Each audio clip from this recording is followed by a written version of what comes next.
Olá, sou Bruno Fuga, nesse canal nosso sobre processo e advocacia, e como sempre nosso propósito é falar um pouco sobre direito, processo e advogado, e pensando em alguma coisa em colocar em prática uma melhor técnica processual pensando no processo civil. E o assunto de hoje é um assunto muito caro, que eu tenho muito apreço, tento estudar, que é a produção antecipada da prova, tendo em vista a alteração de paradigma que ela traz dentro dos instrumentos probatórios dentro do processo. Qual que é o recorte que eu vou trazer para vocês hoje? Pensarem um pouco sobre processo e produção antecipada da prova, porque eu vejo que isso, em aulas que eu participo sobre processo civil, e até olhando alguns processos propostos, é um erro muito comum. A produção antecipada da prova do 381 ao 383 do Código de Processo Civil, ela traz uma nova mudança de paradigma da prova. A prova, então, não passa a ter mais como destinatário o juiz, e sim as partes que possam dele fazer uso ou quem dela possa fazer interesse. Então, nós temos, logo, uma mudança de paradigma. Mas esse não é o recorte proposto aqui hoje. O que eu quero trazer para vocês que pensarem de forma prática é que a produção antecipada da prova, ela nasce e o objetivo dela é feito para produzir a prova. Então, aquele que deseja ingressar com a produção antecipada da prova, o autor interessado, que é o termo que o 382 traz, é que a parte deseja produzir a prova. Então, ela quer produzir a prova e ela sabe, a autora, as consequências e as obrigações inerentes de produzir a prova. Por que eu estou dizendo isso? As consequências de ônus ligados à produção de uma prova, porque as provas, às vezes, têm ônus financeiros e de tempo, por que não longo.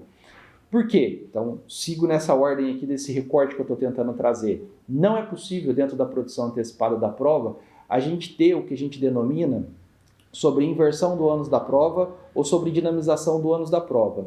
Porque se a gente for ler do 373, parágrafo 1º do Código de Processo Civil, nós temos lá a necessidade do juiz fazer uma valoração da prova e das peculiaridades da causa para que seja possível a dinamização, ou no caso do Código de Defesa do Consumidor, a inversão do ônus da prova.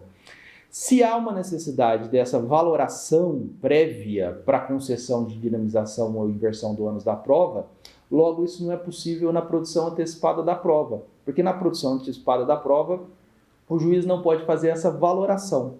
Pois bem, e aqui está o recorte seco do que eu trago para vocês hoje aqui para refletir. Não é possível, dentro da produção antecipada da prova, a gente ter o pedido ou a consequência da dinamização ou da inversão do ônus da prova. Por quê? E mais importante ainda, porque nós não poderíamos ter a consequência de se dinamizar do ônus da prova, presumir como verdadeiro aquilo que o autor não fez prova, o réu não fez prova em sentido contrário. Porque a regra do ônus da prova, e esse é o entendimento do STJ, eu tenho escrito sobre isso para quem tiver interesse nos meus livros de prova, é que a consequência da dinamização do ônus da prova, vamos parar um pouco falar sobre dinamização do ônus da prova, é que se não produzida a prova para aquele que suporta a dinamização, ou seja, o réu, a consequência da não produção da prova presume como verdadeiro aquilo que o autor quis dizer, quis provar. É a aplicabilidade do 400 do Código de Processo Civil. Pois bem, isso origina, logicamente, uma sentença provavelmente de procedência, porque a gente tem uma valoração dentro do contexto probatório e o desinteresse do réu de fazer prova em sentido contrário daquilo que ele suportou, que é a dinamização do ônus da prova. Isso não é possível dentro da produção antecipada da prova. A produção antecipada da prova, a ação do 381, ela nasce para propor a prova, para fazer a prova, para que você faça a prova dentro dos requisitos do inciso 1º, 2º ou 3º. Você faz a prova para ter conhecimento dos fatos, evitar ou justificar uma ação judicial pela possibilidade de autocomposição ou pela possibilidade até de urgência do inciso 1º.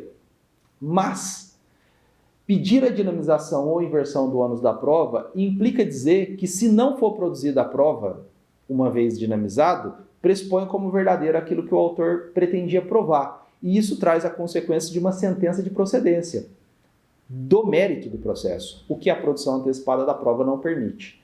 Então, são assuntos complexos, é um recorte complexo que eu tentei trazer para vocês aqui, para a gente pensar sobre a produção antecipada da prova na ótica de produzir a prova. E não, em hipótese nenhuma, e aí eu coloco aqui o processo civil em prática, que é esse o nosso objetivo aqui, não pedir, não utilizar não pensar a produção antecipada da prova com o viés de ter as consequências de uma dinamização ou inversão do ônus da prova, tá bom? Produzir a prova, produzir e ingressar como ação de produção antecipada da prova, deve-se ter em mente a consequência e as obrigações de produzir a prova a ser pretendida dentro do processo. Não pedir ou requerer ou prever uma necessidade de dinamização do ônus da prova. Porque se você precisar ou achar que tem necessidade de dinamização ou inversão do ônus da prova, faça logo o processo declaratório, porque lá a consequência ou essa cognição ela é maior, não possível dentro da produção antecipada da prova.